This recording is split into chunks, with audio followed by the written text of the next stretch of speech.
위화도에서 바라본 의주성. 어느덧 강산에는 허연 달빛이 쏟아지고 있었다. 의주고을 삼각산이 월강 속의 그 모습을 드러냈다. 삼각산 꼭대기에 있는 봉수대의 모습이 허옇게 드러나 보였다. 그러나 역시 걸작은 통군정이었다. 의주성 앞 18개의 섬 어디에서건 이 통군정은 잘도 보였다. 통군정 아래 구룡원의 수면에는 달빛이 쏟아져 푸른 반사광이 은은히 되비치고 있었다. 정우는 의주성 주변에 흩어져 있는 중요 군사시설을 점검하고 있었다. 그가 신원과 겸산 유재건의 호의로 규장각에서 여러 가지 특수지지와 지도를 볼 수 있었던 것은 이런 군사시설에도 그가 일가견을 가지게 하는 원인이었다. 정우의 이런 점은 그가 이중환이나 정상기와 또 다른 강점이었다. 압록강 남쪽 연안으로는 중요한 진보로는 물론 용점포나 의주를 제외하고도 의주성에서 동북쪽으로 압록강을 따라 이심리 지점에 건천 진보가 있었고 건천 진보 옆에는 석계산 봉수대가 있었다. 건천에서 심리를 더 가면 산수 진보가 있었는데 이것은 건천 진보보다 규모가 훨씬 더 컸다. 그리고 산구 진보 북쪽에는 금동 봉수대가 있었다. 이와 같이 국경수비대의 경우 진보시설과 봉수시설이 가까이 있는 것이 특징이었다. 진보의 군부대에 무슨 변고가 있을 때에는 즉각적으로 봉화를 피워 올려야만 했기 때문이다. 산구 진보에서 이심리 동북쪽 압록강 연안에 유명한 옥강진보가 설치되어 있었다. 옥강진보 뒷산에는 부동봉수대가 있었다. 옥강은 고진강과 더불어 의주고을의 진산인 천마산에서 원류하여 압록강으로 입수되는 강으로 유속이 빠르고 수량이 풍부하다. 옥강은 다른 이름으로 탕목천이라고도 불리웠는데 의주 쪽에서 내려오는 내옥천과 합류하여 압록강으로 흘러들었다. 옥강 진보에서 강의 북쪽을 따라 제10리도 못 가서 삼방 진보가 있었고 그 뒷산에는 금동 봉수대가 있었다. 다들 압록강에 연해 있었다. 방산 진보에서 한 시우리 정도 강을 따라 북상하면 지금은 군용으로는 쓰이지 않지만 신라시대부터 내려오는 고 진보의 유적인 고성 진보가 있으며 거기에서 한 10리 정도 더 북상하면 청성 진보가 있고 그 뒷산에는 정사산 봉수대가 있다. 짙은 어둠 속에 잠겨있는 강 안에는 왠지 살기가 서려 있었다. 청성 진보에서 20리를 더 올라가면 큰 진보인 청수 진보가 있으며 그 뒷산에는 노토단 봉수대가 있다. 알 수 없는 살기는 좀처럼 거치지 않았다. 청수진보에서 역시 강의 원류를 따라 북상하면 대진보인 구령진보가 있고 그 진산에는 권저감 봉수대가 있다. 살기는 안개를 따라 북상했다. 이런 진보와 봉수대는 오로지 고려와 조선을 통하여 요동과 만주에 출몰하는 거란족과 여진족의 침입을 막자는데 그 목적이 있었다. 이들은 소위 말하는 오랑캐였다. 문화적으로는 현저한 미개민족이었으나 조언을 달리는 야만족의 힘을 무력으로 키워 걸핏하면 국경을 넘어왔던 것이다. 거란족은 일찌감치 만주에서 자취를 감추었다. 조선족을 끈질기게 괴롭힌 이 민족은 북방으로는 여진족과 몽고족, 남쪽으로는 외족이었다.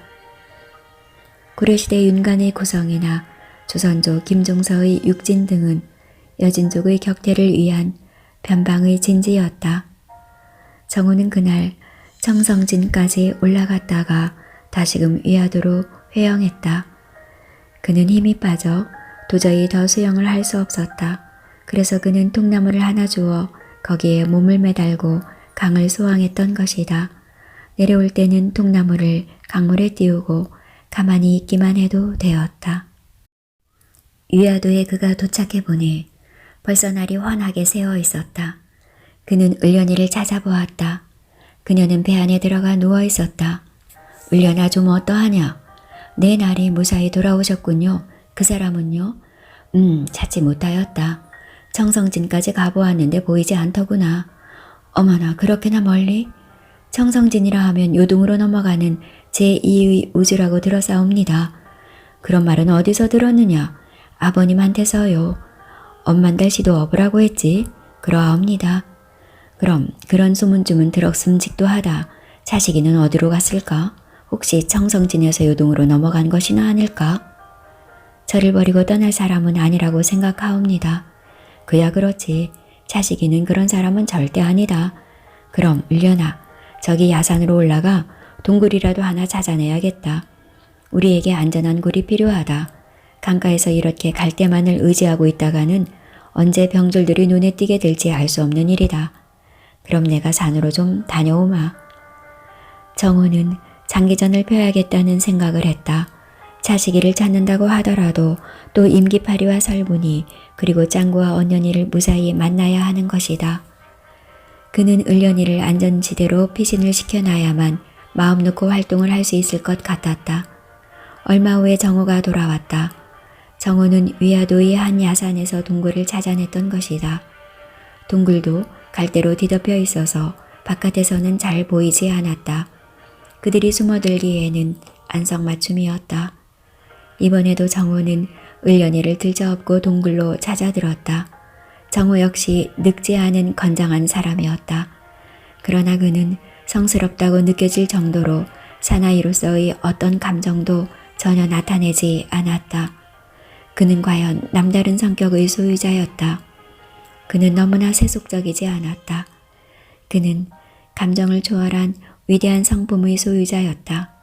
그는 남을 위해서 자신의 안위를 조금도 추구하지 않고 헌신적으로 나왔다. 그의 이런 성격이야말로 그가 이 험준한 지도 제작의 길로 나서게 되는 가장 직접적인 원인이 되었을 것이다. 그리고 을련이의 경우 그는 그녀를 처음에 부인으로서 만난 것은 아니었다. 그녀는 그때 교수였다.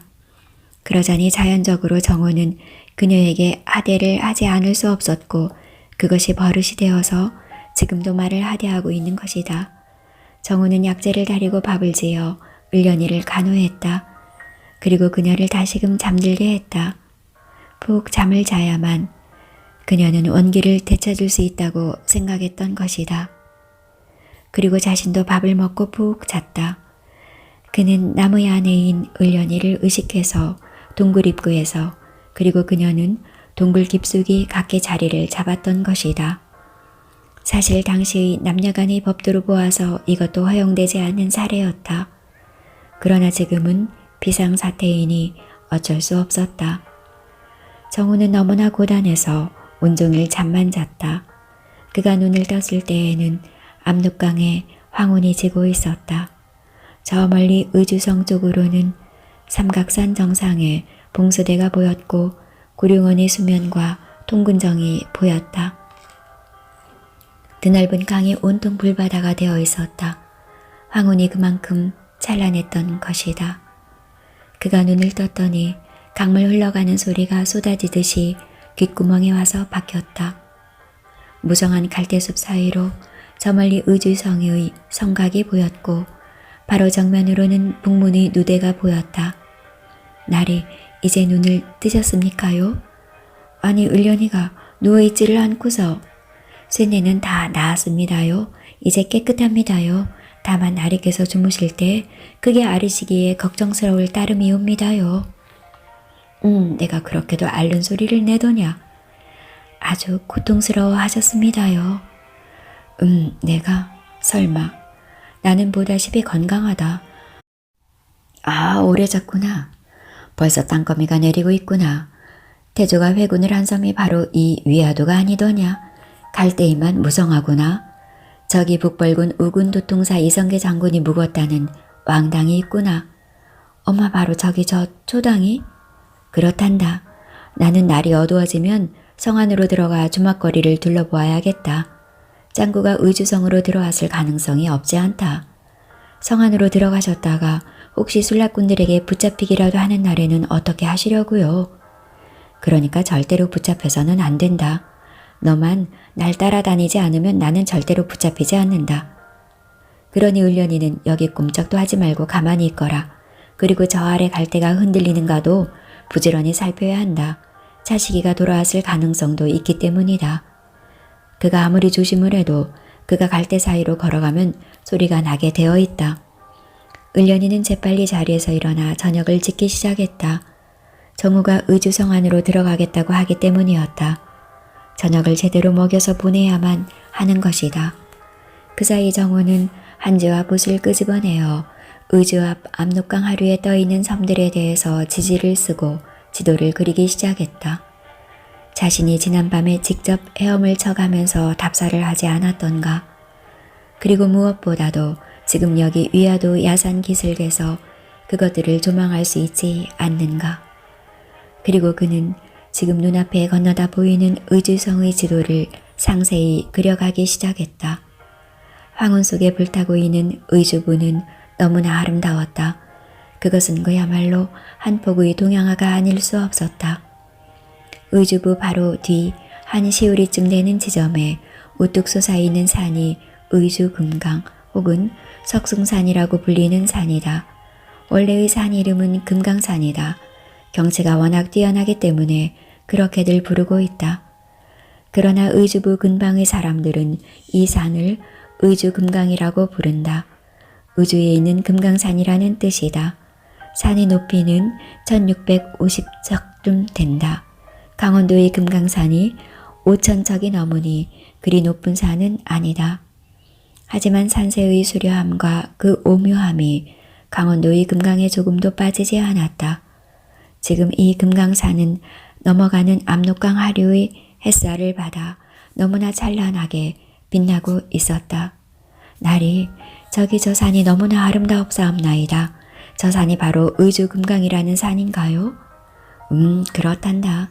너희 눈에도 저 산이 아름답게 보이느냐? 저 산이 있기에 의주부가 아름다울 수 있느니라. 저기 의주금강 속에는 주어람이라는 절이 있다. 주어람은 500년이 넘은 고찰인데 주변이 풍광이 너무나 아름답고 신비스럽다. 의주금강 안에는 그 밖에도 금강사, 천왕사 등의 고찰이 있다. 그러나 역시 주어람의 그것에 다르지 못한다. 저기 저 건물이 바로 청나라의 사신이 조선 땅에 들어오고 나서 처음으로 하룻밤을 묵게 되는 곳이다. 건물 이름을 동민관이라고 하느니라. 오마, 저기 저 지붕이 날아갈 듯이 큰 기와집을 말하십니까요? 그렇다. 그리고 저기 왼편으로 저 거대한 땅이 바로 중국이다. 저기 보이는 산이 유명한 오룡산이고 거기에는 안개가 서려 있을 것이다. 그것은 오룡산은 온천으로 알려져 있기 때문이다. 이 산은 온천물이 쏟아져 내려 산악이 전부 안개 속에 파묻혀 있다. 그리고 그 안개 너머에 아득히 보이는 성이 있지? 그것이 바로 구련성이다. 아이고 머니, 저 산이 구련성이옵니까? 왜? 무슨 말 들은 적이 있느냐? 그러면요, 많은 사람들이 저 성에 가서 밀매를 한다는 말을 들었습니다. 은이나 금, 인삼이나 유기를 가지고 가면 큰 돈을 번다는 말을 많이 들어사옵니다. 내 말은 들리지 않는다. 자식이가 어디로 갔을까? 구련성으로 갔을까? 그럴 턱이 없는데. 무엇보다도 배가 여기에 있지 않느냐? 여기를 조선의 병졸들이 냄새를 맡았을 턱은 없는데. 정우는 깊은 생각에 잠기는 눈치였다. 저 젊은 안학에게 그녀의 남편을 찾아주어야만 하는 것이다. 그것은 너무나 당연히 자연의 이치가 아닌가. 남편을 그리는 젊은 안학의 정이야 오죽하겠는가. 그날 밤 사이가 다시금 깊은 어둠 속으로 빠져들었을 때 정우는 여장을 단단히 꾸려가지고 의주를 향해 떠났다. 의주 성안을 둘러보고 그래도 짱구와 언년이를 발견하지 못하면 그는 고진강 나루로 나가서 그를 기다려볼 작정이었다. 그들이 나타날 날짜가 얼추되어 가고 있었다. 정우는 짙은 어둠에 몸을 숨긴 채 역시 헤엄을 쳐서 강을 건너왔다. 몸이 무쇠처럼 단단한 데다가 비우처럼 빠른 그였다. 그는 의주성 안으로 들어가는 데 있어서 실수를 해서는 안 되었다. 자신이 도저히 성문을 통과할 수 없다는 판단을 내렸던 것이다. 검문이 삼엄하니 일단 시비가 붙으면 당해낼 재간이 없는 것이다. 그는 의주읍성을 뛰어넘어 볼 궁리를 했다. 의주읍성은 문헌에 의하면 10석자 정도의 높이를 가지고 있었다. 정우 자신의 키의 2배 반 정도의 높이였다. 그렇다면 자신은 이 성을 어떻게 뛰어넘을 수 있지 않을까 하는 생각이 들었다. 문제는 이 성을 지키는 술라병들의 눈을 어떻게 따돌리느냐 하는 것이었다. 정우는 성을 일주하면서 일단 관찰을 했다. 사람들이 내왕이 많은 북문과 남문 근처는 피하기로 했다. 한 바퀴 성을 둘러보았더니 역시 동문 근처가 제일 한적했다. 정우는 긴 삼끈의 끝에다가 대나무 갈고리를 해서 달았다. 그는 옛날에 배를 직접 만들었던 장인이 아닌가. 그의 그런 솜씨는 자신의 작업을 성공으로 이끄는데 큰 기능을 했다. 그는 무엇이든지 2 손을 써서 잘 만들었던 것이다. 그리고 그는 자신이 만든 물건을 자신의 사업을 위해서 잘도 써먹었던 것이다. 그는 어둠 속에 몸을 숨기고 대나무 갈고리가 붙어있는 삼끈을 성 안으로 던져 넣었다. 절묘한 그의 손 동작으로 그것은 성의 너머 어떤 부분에 고정이 되었다. 그는 그것을 타고 성을 오르기 시작했다. 참으로 신비스러운 힘을 지니고 있는 사나이가 정우였다. 그는 별로 힘들이지 않고 성을 넘어갔다. 그는 어떤 어려운 일도 아주 쉽게 풀어버리는 기막힌 비력을 가지고 있었다. 그는 무사히 성 안으로 잠입했다. 그의 귀신 같은 몸 움직임을 알아본 술락꾼은 아무도 없었다. 정우는 만일의 경우에 대비해서 삼끈을 성 및 부드러운 땅 속에 묻어두었다. 탈출할 때 그것을 급히 끄집어내어 다시 성을 넘어야 하는 것이다. 그는 관아거리를 피하고 곧장 주막거리로 갔다. 역시 의주는 변경의 거대한 고을이라 주정뱅이들이 많았다. 막걸리에 취해 비틀거리는 자들이 적지 않았다. 마침 조기철이었고 책문호시가 한창이라 고을의 주막거리에는 계집들과 주객들이 내지르는 고성방가가 심심찮게 들려왔다. 정우는 철저하게 주당으로 위장을 하기 위해 거나하게 술을 퍼마셨다. 그러고는 이 주막 저 주막을 돌아다니며 복룻방을 둘러보았다. 그러나 짱구 일행은 보이지 않았다. 의주고을이 대고을이라 하지만 여기로 찾아든 여객을 찾기란 그리 어렵지 않다. 어느 고을이나 주막이 있기 마련이었고 관리가 아닌 상민들은 거의 대부분 이런 주막의 복룻방을 이용해서 숙박을 하기 마련이었다. 관리들이야 객사가 있고 그 밖에도 여러 가지 숙박시설이 있기 마련이지만 상민들이야 복룻방이 고작이다. 저녁에 국밥 한 그릇만 사 먹으면 뜨뜻한 구들이 있는 온돌방이 공짜로 제공되는 것이다. 다만 한 가지 고통스러운 일은 투숙객들 중에서 코를 세게 고는 사람이 있으면 참으로 난처했다. 어려운 점은 그것 하나뿐이었다. 짱구와 언년이의 자취를 전혀 발견하지 못한 정호는 자신을 운둔시키기 위해서 주막집 술정 깊숙이 들어앉아 막걸리를 마시고 있었다. 그때 늙으스레한 사내 두 놈이 찾아들었다. 놈들의 방은 정우가 들어앉아 있는 방의 바로 옆이었다. 정우가 들어앉은 방은 벌써 먼저 온 주객들로 꽉 차버렸다. 그러나 문설주를 사이에 두고 정우와 그 수상한 사내들은 아주 가까이 앉아 있었다. 그래서 정우는 그들이 하는 말을 엿들을 수 있었다. 그들은 주무를 불러 엽전을 좀 쥐어주고는 특주를 부탁했다. 목이 컬컬해서 견딜 수 없단 말이야. 오늘 밤은 실컷 취해야겠으니 그거 있지? 그거를 좀 가지고 오라우. 오늘은 무슨 일이 있어 싸웁니까요? 천안계집은 알아서는 안 되나요? 이렇게 많은 엽전만 주실 것이 아니라 얘기도 좀 해주셔요. 알았다. 우선 술부터 가지고 오너라. 그리고 이 방에는 다른 손님을 더 받지 마라. 물론이옵니다. 정호는 옆방에서 들려오는 목소리를 어디선가 들은 적이 있다는 생각을 했다. 막걸리 잔을 비우다가 그는 후다닥 놀라고 말았다. 그들은 용암포에서 자기를 급습했던 바로 그 자들이었다. 그들이 지금 주모에게 부탁해서 밀주를 마시고 있었던 것이다. 정호는 술을 마구 마시는 척하면서도 바짝 정신을 차리고 옆방에서 흘러나오는 말에 귀를 기울이고 있었다. 놈을 한 칼에 해치웠지? 살려달라고 빌더구만요. 그래서 마음이 약해질까봐 심장으로 비수를 번개처럼 쑤셔 넣었습니다요.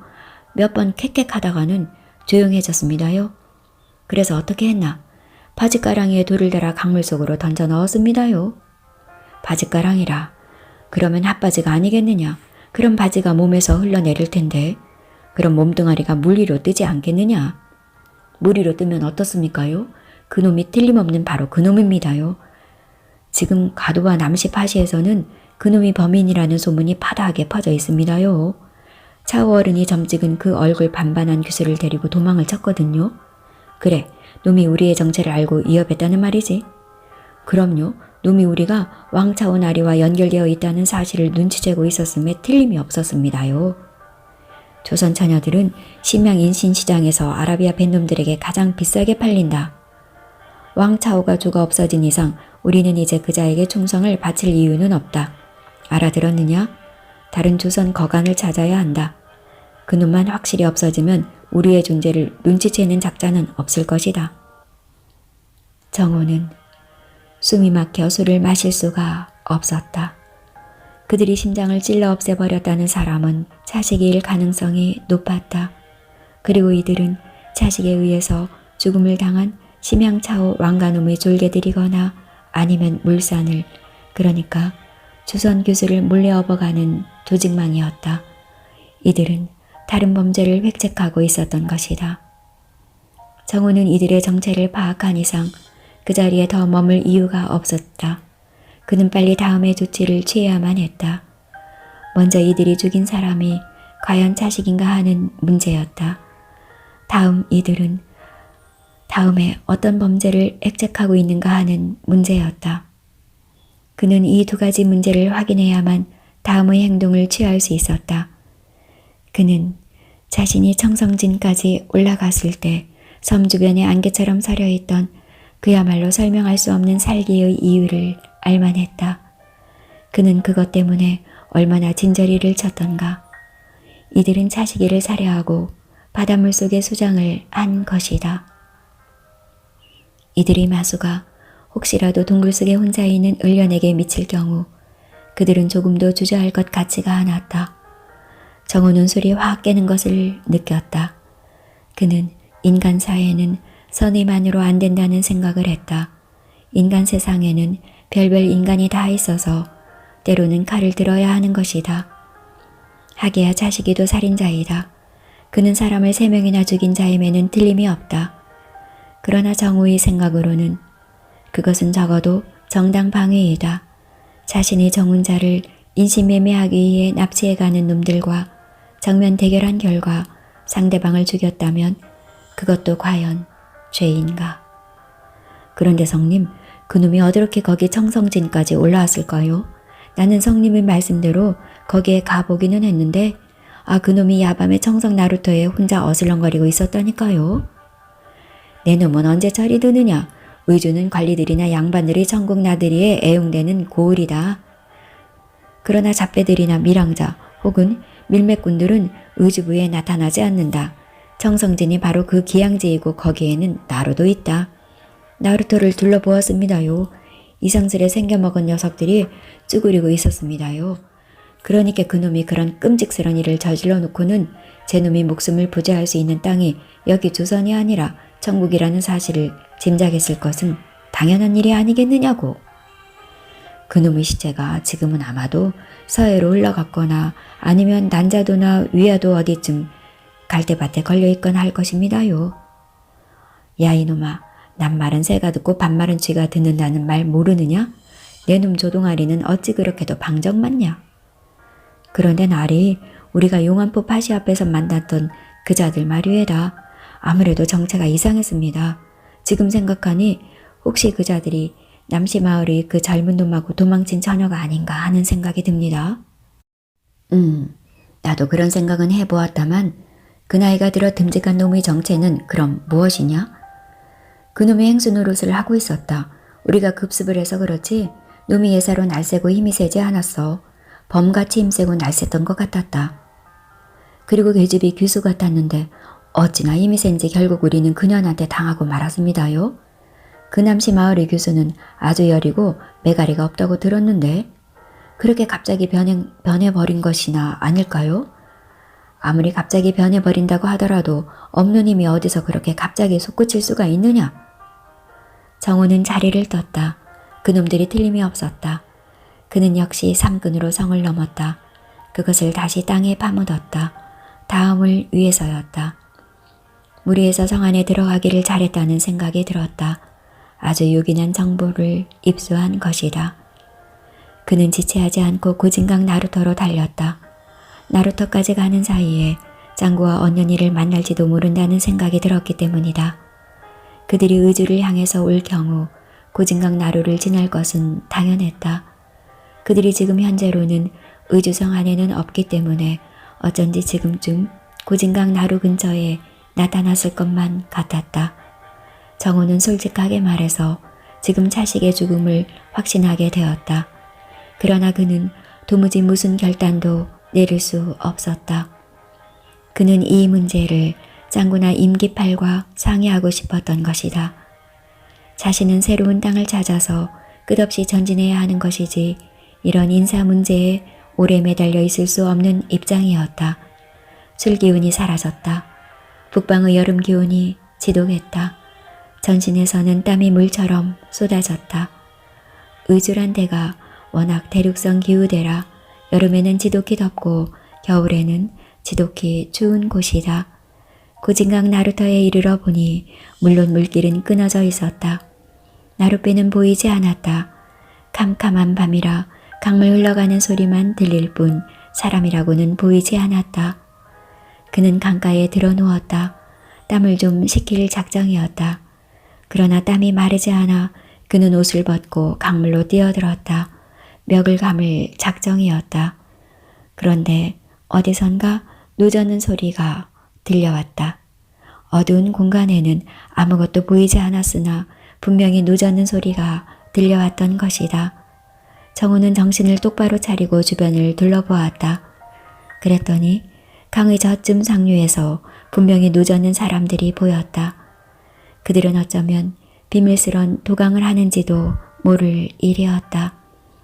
정우는 잠수를 해서 자기의 정체를 숨겼다. 그들은 분명히 자기를 알아보지 못한 모양이었다. 정우는 잠수를 한 채 입양을 해서 나부르배가 있는 쪽으로 접근해 갔다. 야간에 절대로 도강을 하지 못하게 되어 있는데 관가에서 알면 나는 여기 사공 노릇도 못 해먹게 되어버릴 거요. 어떻게 잘 좀 생각해 주시구려. 아, 열량이 적소이까? 처음에는 열량을 달라고 했는데 좀 더 주시오. 그럼 20냥이면 어떻소? 감사합니다요. 예쏘, 어서 받으시오. 나 혼자 같으면 헤엄을 쳐서 건널 수도 있는데. 감사합니다요. 관하에서 가끔 감독을 나오기 때문에 여기 상류로 멀찌감치 올라와서 배를 띄어소이다. 의주 쪽으로 가시려면 강의 하류 저쪽으로 내려가서 길을 잡으시구려. 알았소이다. 정호는 지금 뱃사공과 말을 나누는 사람이 짱구라는 사실을 확인할 수 있었다. 그는 눈을 똑바로 떠보았다. 과연 언년이가 배의 바닥에 앉아 있었다. 그러니까 그들은 소정의 목적을 달성하고 돌아오는 중이었다. 언년이는 그 본처를 어떻게 했을까? 그리고 짱구는 무슨 역할을 했을까? 정호는 반갑고 또 궁금증이 구름처럼 일었으나 그는 불쑥 자신을 나타내 보이지 않았다. 뱃사공을 경계해서였다. 그가 관아와 어떤 연관을 맺고 있는지 알 수 없는 일이었다. 짱구는 언년이를 데리고 배에서 내렸다. 언년이는 제법 날쌔게 배에서 뛰어내렸다. 그녀의 몸이 몰라보게 날렵해져 있었다. 조선의 여자들은 분명히 변하고 있었던 것이다. 정호는 그 점에 유의했다. 짱구야. 뱃사공이 배를 저어 사라진 뒤에서야 정호는 짱구를 불렀다. 박치기를 기막히게 잘하는 짱구였다. 그의 맞박 박치기를 한 방 맞으면 혼절하지 않고 견디는 사람이란 없었다. 누구요? 짱구는 순식간에 언년이를 덮쳐 땅바닥으로 몸을 낮추었다. 기민한 동작이었다. 그는 역시 오갈 데 없는 산적이었다. 그러지 않고서야 무지렁이 떠돌이가 그런 날렵한 동작을 취할 턱이 없었다. 나다 정호다. 아이고 나리가 어째 여기까지. 아이고 맨 하리 그 사이 무사하셨습니까요? 이 못난 것들을 위해서 여기까지 나오시다니. 짱구와 언년이가 한꺼번에 말을 쏟아 놓았다. 너희가 무사히 오는가를 살펴보기 위해서 여기까지 나와보았다. 그리고 알려줄 일도 있고 해서. 아이고 너무나 반갑습니다요. 짱구는 정호의 가슴팍 안으로 무슨 아이나 되는 것처럼 파고들었다. 정호도 짱구의 몸을 안아주었다. 언년이는 감히 그러지는 못하고 조금 떨어져서 이러는 남정네들을 바라보고 있었다. 언년이의 눈엔 물방울이 맺혀 있었다. 그녀의 무명 치마 저고리에는 밤이라 확인은 되지 않았지만 어쩐지 진한 자국 같은 것이 나 있었다. 정호는 그것이 단번에 사람의 핏자국이란 것을 알아차렸다. 그들은 결국 이를 저지르고 만 것이다. 자신을 인두로 지지고 칼로 생사를 도려내고 하던 본처를 그녀는 끝내 용서하지 못하고 만 것이다. 나리, 이놈들을 살려주옵소서. 살려달라니 무슨 소리냐? 지금 이놈들이 쫓기고 있습니다요. 죽더라도 나리를 한번 만나고 나서 죽을 각오를 하고 여기까지 왔습니다요. 대략은 짐작을 하겠다. 내가 하고 싶은 말은 의주성안이 아주 위험하다는 사실이다. 나졸들의 경계가 어떻게나 심한지 개미새끼 한 마리 빠져나갈 길이 없다. 그래서 너희들이 무턱대고 남문으로 들이닥쳤다가는 체포되어 모진 고문을 당할 것이 틀림이 없을 것 같아서 내가 여기까지 직접 나왔다. 그러니 어서 나를 따라오너라. 우리들이 소굴이 있다. 자 어서. 여기도 안전지대가 아니다. 나리, 내 자의 옷이 피투성이 옳습니다. 어떻게 할까요? 지금은 야밤이라 괜찮다. 누구도 보는 사람이 없다. 밤이 새기 전에 위화도에 있는 우리들이 소굴로 가자. 자, 어서 출발이다. 그들은 밤을 밝혀 압록강을 향해 걸었다. 보아하니 짱구와 언년이도 초죽음이 되어 있었다. 본댁만 해치웠느냐? 종놈 한 놈과 중년 한 년을 한꺼번에 해치웠습니다. 다시는 무기를 손에 잡지 말라고 했는데 내 손의 무기로 하지 않고 연놈들이 것을 빼앗아서 해치웠습니다요. 왜 그런 끔찍한 짓을. 먼저 우리를 죽이려고 덤볐습니다요. 그래서 하는 수 없이. 하지만 본댁만은 언년이가 자신의 은장도로 해치웠습니다요. 죽고 죽이면 남는 것이 무엇일꼬. 강물은 저 멀리 멀어지고 있었다. 그래서 이제는 강물 흘러가는 소리는 더 들리지 않았다. 그러나 괴괴한 달빛이 사냐에 쏟아져 북방의 여름밤을 수놓고 있었다. 그들은 오경이 넘어서야 강가에 이르렀다. 그들은 헤엄을 치기 시작했다. 언년이는 어떻게 헤엄을 잘 쳤다. 그녀는 남편인 짱구의 도움 없이도 그 거세게 흐르는 압록강의 물살을 헤칠 수 있었던 것이다. 정호는 제일 먼저 자신의 배를 감추어 놓은 갈대밭에 이르렀다. 정호 뒤에는 언년이가 따르고 있었고 제일 마지막으로 짱구가 따라왔다. 나리, 이 배가 우리들이 것이옵니까? 어둠 속에서 언년이가 소곤거렸다. 그렇다. 내가 타고 의주부까지 온 배가 바로 이것이다. 꽤 끔찍하군요. 그런데 저것이. 언년이가 나지막하게 소리를 질렀다. 그러고는 그녀는 재빨리 정호의 등 뒤로 몸을 숨겼다. 정호는 재빨리 몸을 낮추었다. 그리고 아직도 물에 있는 짱구를 향해 손짓을 했다. 짱구는 잠수를 했다. 그의 모습은 물 위에서 사라졌다. 돛담배 배전 밑에는 사람임에 틀림이 없는 것이 길게 누워 있었다. 야밤이지만 달빛이 푸르게 쏟아지고 있었기 때문에 그 물체의 모습은 분명히 드러났던 것이다. 그것은 분명히 죽은 사람의 시체였다. 그것은 흘러가는 물살 때문에 제법 일렁거리기까지 했다.